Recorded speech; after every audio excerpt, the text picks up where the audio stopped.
திருச்சிற்றம்பலம். தென்னாருடைய சிவனையை போற்றி எந்நாட்டவருக்கும் இறைவா போற்றி. அனைவருக்கும் வணக்கம்.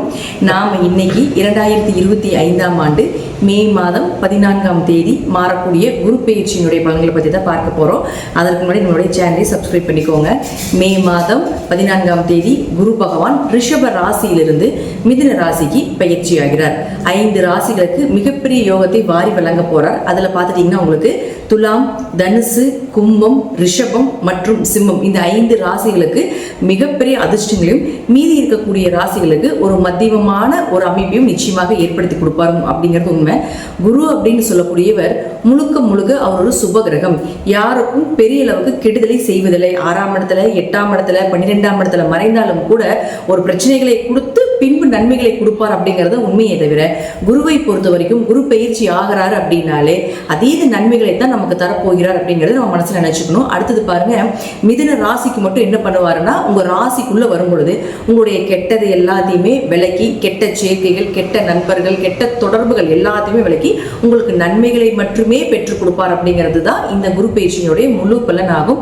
அதே போல குரு ஒரு இடத்துக்கு மாறும் பொழுது அந்த வீட்டினுடைய அந்த கிரக நிலைகள், அது மட்டும் இல்லாம அந்த துறைகள் எல்லாமே புகழடையும், பெயர் வாங்கும். அதே போல அதுல கூடிய திறமைகள் மூலமாக பரிசுகளும் பாராட்டுகளும் கிடைக்கும் அப்படிங்கறத பாத்துக்கலாம்.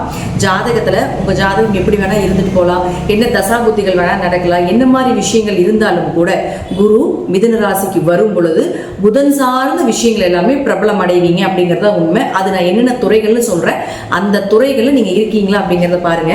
அதுல கல்வித்துறை, ஸ்கூல் சம்பந்தப்பட்ட விஷயங்கள், இன்ஸ்டிடியூட் சம்பந்தப்பட்டது, காலேஜ் சம்பந்தப்பட்ட கல்வித்துறைகள் அனைத்துமே பிரபலமாகும்.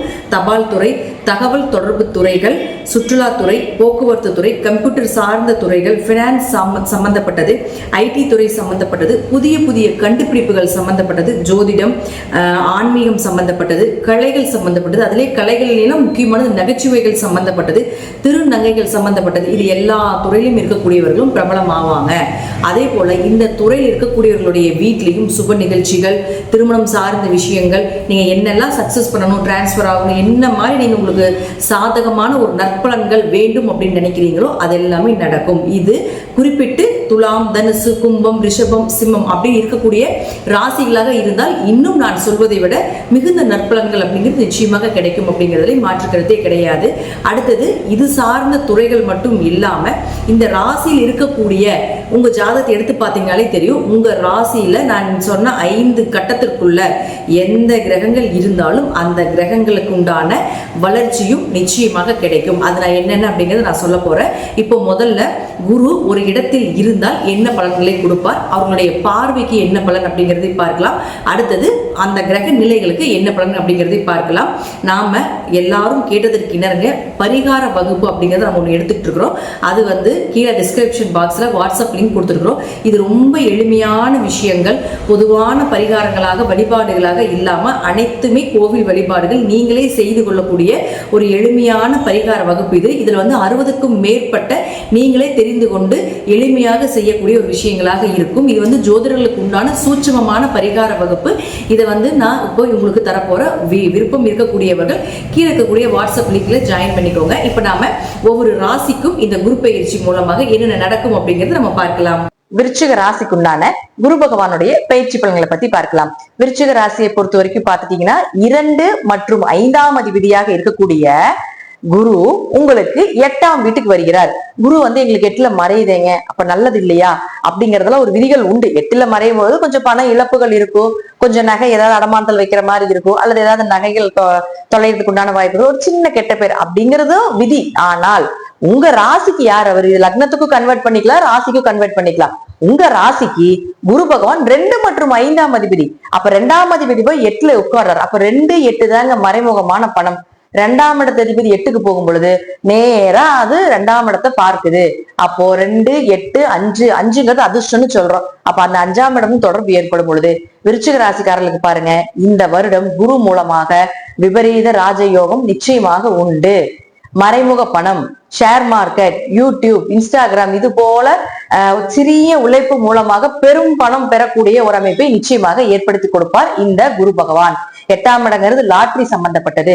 8ஆம் இடம் அப்படிங்கிறது பாத்துட்டீங்கன்னா பிளாக் மணி, மறைமுகமாக இருக்கக்கூடிய பினாமி பணி, பினாமியோட பணம் அப்படின்னா நம்ம சொல்லுவோம் இல்லைங்களா, அது எல்லாமே இந்த 8 தொடர்பு ஏற்பட்டால் மட்டும்தான் வரும். அது மட்டும் இல்லைங்க, 8, 2, 5 இது எல்லாமே இந்த விருச்சிக ராசிக்கு இந்த குரு பயிற்சி மூலமாக மிகப்பெரிய யோகத்தை கொடுப்பதற்குண்டான வாய்ப்புகளை ஏற்படுத்தி கொடுக்கும். என்ன 8ல போய் பொதுவா மறையிறப்போ கொஞ்சம் சின்ன பிரச்சனைக்கு அப்புறம் பெரும் பணம் அப்படிங்கறத நம்ம எடுத்துக்கலாம். இது விருச்சிக ராசிக்கு உண்டான ஒரு அமைப்பு. இப்போ உங்க ஜாதகத்தை எடுத்துக்கோங்க. குரு நான் சொல்லக்கூடிய இடத்துல பாருங்க, எந்தெந்த இடத்த பார்க்கிறார், எந்தெந்த இடத்த தொடர்பு கொள்கிறார் அப்படிங்கிறது இந்த ஸ்டார் போட்டிருக்கக்கூடிய கட்டங்களை கன்வெர்ட் பண்ணிக்கோங்க. அது உங்க ஜாதகத்துல எந்த கிரகம் இருக்குதுன்னு பாருங்க. அந்த கிரகத்தில் இருக்கக்கூடிய இருட்டை விளக்கி ஒளியை கண்டிப்பாக இந்த குரு ஏற்படுத்தி கொடுப்பார். ஃபர்ஸ்ட் விருச்சிக ராசியை பொறுத்த வரைக்கும் 1 மற்றும் 6ஆம் அதிபதியான செவ்வாய், இந்த 1 மற்றும் 6ஆம் அதிபதியான செவ்வாய் இந்த ஸ்டார் போட்டிருக்கக்கூடிய கட்டங்கள்ல எங்க இருந்தாலும் சரி நிச்சயமாக உங்களுக்கு பெயர், புகழ், மதிப்பு, மரியாதை, செய்கின்ற இடத்தில் செய்கின்ற தொழிலில் இருந்து பெரிய ஒரு லாபத்தை கொடுப்பது, ஒரு நல்ல ஸ்டேஜ்ல கொண்டு போய் வைக்கிறது, இதெல்லாமே ஏற்படுத்தி கொடுப்பார். 6ஆம் இடம் அப்படிங்கிறது கடன், நோய், வழக்கு இதெல்லாம் சொல்றதுனால கடன் அடைபடுவது, நோய் விலகுவது, அதே போல பாத்துட்டீங்கன்னா ஏதாவது ஒரு வழியில பாத்துட்டீங்கன்னா உங்களுக்கு வம்பு வழக்குகள் ஏதாவது இருக்கு அப்படின்னா அது உங்களுக்கு சாதகமாக வருவதற்குண்டான வாய்ப்புகள், கேஸ் உங்களுக்கு சாதகமாக வர்றது, நல்ல மருத்துவர் கிடைப்பது, நல்ல மருந்துகள் கிடைப்பது, உங்க நோய்க்கு ஒரு நல்ல தீர்வு கிடைப்பது, இதெல்லாமே நிச்சயமாக ஏற்படுத்தி கொடுப்பார். 6ஆம் இடங்கிறது கவர்மெண்ட் எக்ஸாம்னு சொல்றது. அதனால 6ஆம் இடத்த அதிபதியின் செவ்வாய குரு பார்க்கும் பொழுது குரு செவ்வாய் சேர்ந்த குரு மங்கள யோகம் ஏற்படும் சொல்றோம். அப்ப குரு மங்கள யோகம் ஏற்பட்டதுன்னா வீடு மனை சொத்துக்கள் வாங்கக்கூடிய ஒரு அமைப்பையும் ஏற்படுத்தி கொடுக்கும். அதே போல 6ஆம் இடம் அப்படிங்கிறது வேலை வாய்ப்பையும் ஏற்படுத்தி கொடுக்கும். கவர்மெண்ட் எக்ஸாம் எழுத வைக்கிறதும் அவருதான். அதுல நல்ல ஒரு வேலை கிடைக்கிறதுக்கு உண்டான வாய்ப்பையும் நிச்சயமாக இந்த குரு ஏற்படுத்தி கொடுப்பார். அடுத்தது பாருங்க உங்களுக்கு சனி பகவான். இந்த சனி பகவான் அப்படின்னு சொல்லக்கூடியவர் யாருன்னு பாத்தீங்கன்னா 3 மற்றும் 4ஆம் அதிபதி. இவரை குரு பார்க்கும் பொழுது குரு சனி சேர்க்கை, குரு சனியை பார்க்கக்கூடிய காலகட்டங்கள் நம்ம பிரம்மகத்தி தோஷம்னு சொல்லுவோம். அப்ப என்ன ஆகும், கொஞ்சம் குழந்தைகள் கிட்ட கொஞ்சம் கவனமா இருங்க, குழந்தைகள் சார்ந்த விஷயத்துல கொஞ்சம் கவனமா இருங்க அப்படிங்கிற ஒரு விதிகள், பொதுவான விதிகளை எடுத்துக்கிட்டாலும் கூட இவர் உங்களுக்கு 3 மற்றும் 4ஆம் அதிபதி. முயற்சிகள் கைகூடி வருவது, காரியங்கள் ஜெயமாகுவது, உங்களுடைய சகோதரர்கள் மூலமாக ஏதாவது ஒரு உதவிகள் கிடைப்பது.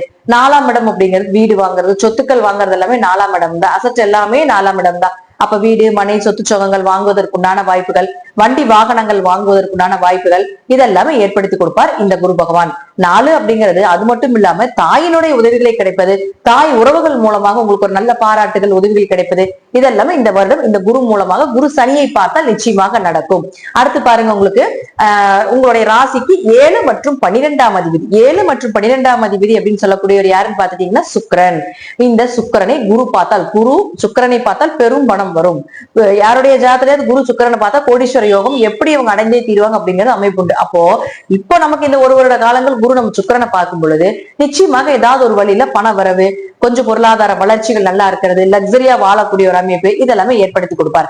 அப்ப அவரே 7 மற்றும் 12ஆம் அதிபதி ஆகிறதுனால 7ங்கிறது திருமணம், நல்ல வரன் அமைஞ்சு வருது. இத்தனை நாள் நாங்க வரன் பார்த்தோம், நல்லாவே இல்ல, ஒன்னும் பொருத்தம் இருக்கிறது இல்ல, அல்லது குடும்பம் சரியில்லாம இருக்குது அப்படிங்கிறது ஏதாவது ஒரு குறைகள் வந்துகிட்டே இருந்தாலும் கூட இப்ப இந்த குரு சுக்கிரனை பார்க்கும் பொழுது நீங்க எதிர்பார்த்த வரன் கிடைக்கும். எந்த நேரத்துல எந்த டைம்ல நீங்க குறிக்கிறீங்களோ, முகூர்த்தம் குறிக்கிறீங்களோ அந்த நேரத்துக்கு நீங்க எதிர்பார்த்தபடி சந்தோஷமான ஒரு திருமண வாழ்க்கை நிச்சயமாக அமைந்தே தீரும். பார்ட்னர் போட்டு தொழில் பண்ணிட்டு இருக்கீங்களா, அதுல ஒரு விரிசல் இருந்தாலும் கூட அதெல்லாமே மறைவதற்குண்டான வாய்ப்பையும் ஏற்படுத்தி கொடுப்பார். 12ஆம் இடம் அப்படிங்கிறது பாத்துட்டீங்கன்னா உயர்கல்வி, அதே போல வெளிநாடு வெளியூர் போய் படிக்கிறது, இம்போர்ட் எக்ஸ்போர்ட் பிசினஸ் பண்றதுக்கு உண்டான வாய்ப்புகள் இதெல்லாமே ஏற்படுத்தி கொடுப்பார். 12ங்கிறது நிம்மதியான உறக்கம்னு சொல்றோம், தூக்கம்னு சொல்றோம். அப்ப நிம்மதியான ஒரு தூக்கம் கிடைப்பது. 12ஆம் இடம் அப்படிங்கிறது பாத்துட்டீங்கன்னா தீர்த்த யாத்திரை அப்படின்னு சொல்றோம். அப்ப தீர்த்த யாத்திரை போயிட்டு வர்றது, இது போல விஷயங்கள் எல்லாமே நிச்சயமாக ஏற்படுத்தி கொடுப்பார். பயணத்தின் மூலமாகவும் பணவரவு அப்படிங்கிறது நிச்சயமாக ஏற்படுத்தி கொடுப்பார். அடுத்து உங்களுடைய ராசிக்கு 8 மற்றும் 11ஆம் அதிபதியான புதன் பகவான். இந்த புதன் இந்த குருவினுடைய பார்வையில வரும் பொழுது நிச்சயமாக உங்களுக்கு விபரீத ராஜயோகத்தை ஏற்படுத்தி கொடுத்தே தீர வேண்டும். ஆயுள் பெருகுவது, கண்டங்கள் விலகுவது, திடீர் பணவரவை ஏற்படுத்தி கொடுப்பது. ஏன்னா 11ஆம் அதிபதி ஆகிறார் இல்லைங்களா, லாபத்துக்கு உண்டான கிரகமும் புதன் தான். அப்ப அதீத லாபம், எதிர்பார்த்ததை விட நல்ல லாபங்களை கொடுப்பது. 10,000 ரூபாய் வருமானம் வருதா, இந்த குரு வரக்கூடிய காலகட்டங்கள் அது இரட்டிப்பு மடங்கு 3 மடங்கு அப்படிங்கிறது லாபத்தை ஏற்படுத்தி கொடுப்பதற்கு உண்டான வாய்ப்புகள் இதெல்லாமே உண்டு. 11ஆம் இடம் அப்படிங்கிறது நிறைவேறாத ஆசைகள் அப்படின்னு சொல்றோம். அப்ப நிறைவேறாத ஆசைகள் எல்லாமே நிறைவேற்றிக் கொள்ளக்கூடிய ஒரு சூழ்நிலைகள், குடும்பத்துக்கு தேவையான பொருட்கள் எல்லாமே வாங்கி கொடுப்பது, இதெல்லாமே நிச்சயமா ஏற்படுத்தி கொடுப்பார். அடுத்தது சூரியன். இந்த சூரியன் யாரு, உங்க ராசிக்கு 10ஆம் அதிபதி, தொழில் ஸ்தானாதிபதி பிளஸ் உங்களுடைய கர்மஸ்தானாதிபதினு சொல்றோம். உங்களுடைய முற்பிறவியினுடைய கர்ம கணக்கை கணிக்கக்கூடியவர் யார் அப்படின்னு பாத்துட்டீங்கன்னா உங்களுக்கு சூரியன் தான். அப்போ இந்த குரு சூரியனை பார்த்தால் சிவராஜ யோகம் அப்படின்னு சொல்றோம். அப்ப சிவராஜ யோகம் எப்படி வேலை செய்யும் இந்த ஜாதகர்களுக்கு அப்படின்னு பாத்துட்டீங்கன்னா, கோவில் கட்டுறது, சிவன் கோவில் கட்டுவதற்கு உதவி பண்ணுவது, ஏதாவது கோவில் கட்டுமான பணிக்கு உதவிகள் செய்வது, எங்க போனாலும் பெயர் புகழோடு இருக்கிறது, ஆண் வாரிசு பிறப்பது, இது எல்லாமே சிவராஜ யோகத்தில் ஏற்படுத்தி கொடுப்பார் இந்த வருடம். இது பொது பலன். அப்போ இந்த குரு சூரியனை பார்க்கும் பொழுது தனிப்பட்ட ஜாதகத்தில் விருச்சிக ராசியை பொறுத்த வரைக்கும் பாத்துட்டீங்கன்னா நிச்சயமாக உங்களுக்கு தொழில்ல நல்ல லாபங்கள், தொழில் வளர்ச்சி, புதிய தொழில் தொடங்குவது, தொழில் ரீதியாக பல நபர்களுடைய உதவிகள் கிடைப்பது, பல கிளைகள், பல பிரான்சஸ் அதிகப்படுத்துவது, இதெல்லாமே ஏற்படுத்தி கொடுப்பாரு. அது மட்டும் இல்லாம 10ஆம் இடம் அப்படிங்கிறது கர்மஸ்தானம்னு சொல்ல இல்லைங்களா, அப்போ அந்த கர்மஸ்தானாதிபதியை குரு பார்க்கும் பொழுது முற்பிறவியினுடைய பாவ கர்ம மூட்டை கழிப்பதற்குண்டான ஒரு வாய்ப்பை ஏற்படுத்தி கொடுப்பார்.